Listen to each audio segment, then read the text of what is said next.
We're going to start with equipment.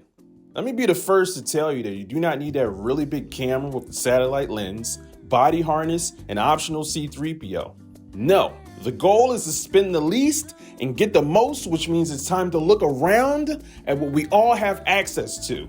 All you need is right in your pocket, and maybe even your friends. I present to you the smartphone, and also the smartphone. One's for video and one's for sound. I'm not expecting you to just have two lying around, but no one's alone, so you know at least one person with a phone that will help. Next comes the only paid piece of equipment you'll need up until this point. A tripod with a smartphone attachment to keep your shot steady. Make sure you're framed well, whether you're standing or sitting, close or far, or even across from someone.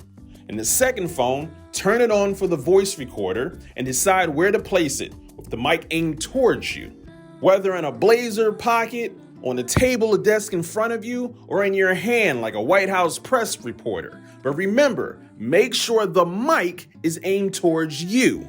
Afterwards, depending on what kind of phone you have, you either upload your media to your computer or email it to yourself and download it. Be sure to organize it into a folder.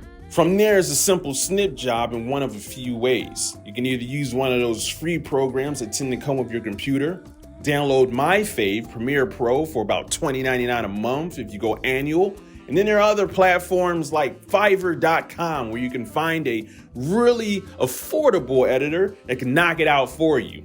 I'll be sure to give you an edit walkthrough on Premiere so you can see it firsthand. Bonus video.